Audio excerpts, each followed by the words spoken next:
So Thursday night, I was out with a group of friends, and I think it was Thursday night. I lose track of time sometimes. But Thursday night, I think we were out, and one of the things that happened was I was talking to Miss Donna and Ken, and I was saying to them, they said something about the refiner's fire, which is, that. So they said something to me about it, and I said, I have no idea why I came up with that name for the title of the sermon. I looked in my Bible. I read both Bibles that I have in the office. I went home and read 2 more Bibles, trying to figure out what I was going to do. And I was reading both these lessons and trying to think of this, and I knew what was on Psalm 66, but I just couldn't put my head around what I was thinking of when I gave the title.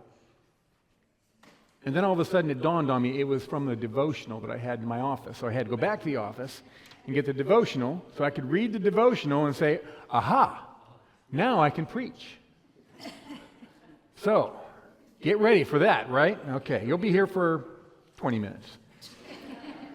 So God uses the fire as to consume us, but not really consume us, but to purify us. We heard about that as Donna was talking to the kids. The reality of the fire is that the life that we get after we're done, after we've been going through the trials, after all those things, it brings about change for us. The psalmist doesn't sugarcoat life in this psalm. If you look at Psalm 66, if you want to follow along, I'm going to do kind of a verse-by-verse type thing, 8 through 12. He speaks of being brought into a net of heavy burdens laid on our backs. I used to tease people all the time when I was doing pastoral care and say, and this is kind of truthful, that while you're arguing with your spouse, you have this backpack on. And you're arguing with your spouse and you have this backpack on your back and it's full of rocks. And it's as heavy as can be. And the goal is to take those rocks out every time we do something. We take the rock out and throw it away. The backpack gets lighter, our emotions get better, and life moves on. Some people like to put the rock back in the backpack and continue fighting. So that's the heavy burden that you carry when you continue to fight and argue with each other about things that you can't even remember why you started it. The psalmist is saying there's burdens that are laid on our backs, not just in our families or our relationships, but in life itself. We have burdens that are thrust upon us that sometimes we cannot control. Many of you that are here today walk through the fires, the refiner's fire, in transferring yourself from one denomination to another denomination. Because you walk through a fire where you were being attacked or you were being told that you were wrong and all the things that can happen in these things. So many of you walked through that fire. You had things going on in your life that you didn't expect. And just like the people of Israel, we have people that are enemies of God that keep riding at us and trying to change us, trying to take us down a path that isn't a path of God. So, what I'm saying is, we went through the fire and through the water of baptism. And in the end of it, the suffering isn't a sign of God's absence from us. It's a sign of God's participation with us. As the silversmith keeps moving the silver, and I know you don't like to polish silver, I don't either. As the silversmith is making the silver and purifying it, the place of the metal gets hottest is at the flame. God allows that face of ours to be facing the flame. We feel the heat in us and on us. Our trials, our griefs, they can be exhausting. They burn away the impurities, and quite honestly, they burn away your pride and your self-reliance on yourself instead of God. Now, Micah chapter 3, verse 3 describes God as a refiner who sits and purifies the sons of Levi with silver and gold. Zechariah says God promises to bring a remnant through the fire, to refine them as silver, leading to be restored. Isaiah chapter 48 says God expectantly states he has refined his people in the furnace of affliction. The furnace of affliction. Now, Daniel notes that even the wise may stumble. so that they can be refined and purified and made spotless until the end of times. The psalmist tells us there is a purpose for the refiner. For you, O God, have tested us. You have refined us as silver is refined. A silversmith knows that the silver is pure when he can see his own reflection in that silver. God's goal in our suffering is the same. He isn't trying to destroy you. He's trying to reveal to you His image, not yours. He's trying to bring His image and what He is into you through that fire, through that refining. You're not going to look into the silver and see yourself. That's God's plan. He wants you to see Him. Hear with the eyes and hear with the heart. The New Testament talks about this as well. Suffering as a necessary tool for maturing faith and comforting the believers in Jesus. So 1 Peter chapter 1 says, directly links, various trials are going to happen, the refining of faith, which is more precious than gold that is purchased through the fire and tested through the fire. James in chapter 1, verse 2 through 4 says, it encourages believers to count it all joyful. Count it all joyful. Even though you're going through this pain, you're going through suffering, you're going through these doubts, count them as joyful. Facing the trials and the tests will only make you produce steadfast competence in who you are with God. Steadfast. Not waning, not questionable, but steadfast, standing fast to it.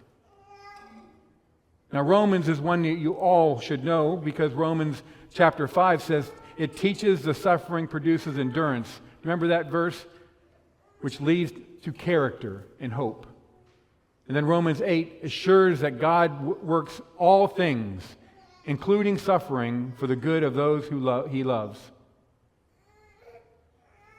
You know, the psalmist talks about the abundance in verse 12, yet you have brought us out of that place of abundance. The fire is the tunnel. It's not a cave. It's not a fireplace with a backing to it. It's a long tunnel that you're going to walk through. And when you come out the other side of it and you exit it, you have a place of abundance. A place of abundance. A place where you are loved and cared for. A faith that you know is strong and true, trustworthy. It's a spiritual witness. It's also a richness that is found only by having gone through the heat of that fire. Now, when I was a young guy, I worked at Copperweld Steel Mill in Warren, Ohio for a little bit. And I saw steel being melted down. I saw bars being made out, and they're coming out of the furnace red hot. And I thought to myself, this is not a job I want to hold on to. But I watched this metal being melted down, and they just brought cranes in with all kinds of stuff, and you could witness the metal being, as it sunk into the vat, this great big huge bowl of water or liquid, not water, metal, and then they would pour it into the molds, and it would be made into rolled steel or square slabs. I watched it happening, and that's exactly what it looked like. Outside of Copperweld, they used to have a bucket on a screen that when they would go up, and sometime during the day, it would show fire in the top. It was an electronic thing. And then when it turned sideways, it would pour the fire down into a mold down below. I thought that was the neatest thing. That was back in the 70s, right? We didn't have all this electronic stuff, but they had this great thing that they did. Looked just like that. So we are tested and found spiritually rich because we've gone through the fire. And unfortunately for us, sometimes it creates pain. It does. Sometimes that fire creates pain for you. It's no different than the physical therapist that I used on my shoulder. And when I broke my leg, I had to go to physical therapy to gain strength in my leg again. It reminded me of the movie Kevin Costner was in, For the Love of the Game. Imagine Kevin Costner with a pitcher. If you've never seen the movie, it's a really good movie. He was a pitcher, and his shoulder's always hurting, but he hurt his hand, and he had to get back in the game. And so his whole focus was getting his hand that he threw the ball with strong enough to hold the ball so he could do the job he was hired to do. And in that process, he went through a lot of pain. If you've ever had rotator cuff surgery, you know the pain that you're going to go through when you're doing your physical therapy. Or knee surgery, you know the pain that you're going through when you're doing rehab for the knee surgery. All of the rehab, you want to think that your rehab person is a sadist because they make you hurt. They hurt you all the time. It's intentional. And then they apply heat, and then they apply ice, and you're like, you're getting me all warmed up there, and all of a sudden you apply ice to it. The heat that they put on is intentional. It applies stress to the body and makes it feel the suffering. I'm doing my rotator cuff thing. I'm washing the wall. They said, I want you to wash the windows. I said, I don't do that at home. Yeah, you're going to do it here. So I'm washing the window, right? I'm at this place. I'm doing this with my arm. I'm going, oh my gosh, this is killing me. Well, do 10 cycles of those. Count to 10 each time and do 10. You want me to do 100 of these? Yeah, I want you to do 100. By the time I was done, my shoulder was killing me. It's restoring the function of your shoulder, your knee, your leg, whatever you're going through. The silversmith sits and watches the silver, ensures that it isn't destroyed by the heat, just as your therapist is making sure your muscles and your tendons and everything are becoming truly competent to hold and do whatever needs to be done. They know exactly how much fire to put into the muscle. They know exactly how much pressure to put down on the muscle. The only thing I liked about going to physical therapy was the massage afterwards. Rub that shoulder. Oh, yes, rub that shoulder. The result of our struggle in this life, in this understanding, with this understanding of how we are refined, the result of our struggle becomes the path for God's abundance. Our abundance comes from God. The response to that purification that we go through is we give thanks. We gather, we give thanks, just as the psalmist enters the house of God with burnt offerings. We tell our story. Come and hear. Carol's going to be over in Japan telling the story of God, telling the understanding of Jesus. She's hoping maybe that she can do another baptism while she's over there. I hope she can too, as people get to know who Jesus is. We go out of here and we tell our story about Christ, not ourselves. Come and hear. I will tell you a story that will save your soul. That's what the psalmist is saying.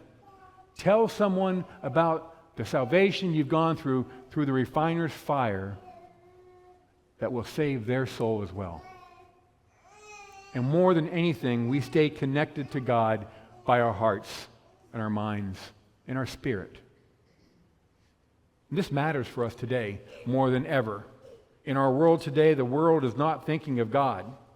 The suffering that goes on sometimes doesn't feel like it should be going on. And we think to ourselves, why does God allow this? Well, this is one of the tools that God uses to make every one of us stronger. God does not allow it. He's refining us and making us stronger in faith and spiritual strength. Like the divine therapist, God uses our resistance to draw us closer to Him. Gets rid of our pride, our bitterness, and our self-reliance. It gets rid of all of those things because then we can count on God. If you were on target, if you were in that fire today, you'd have to remember that you are not alone. That the furnace that you're burning in, God's with you. Sitting by the flame, watching the temperature, waiting for you to make the move, waiting for Him to see His self in you. As God purifies you, He sees Himself. And then you go out and you tell the world about it. Amen.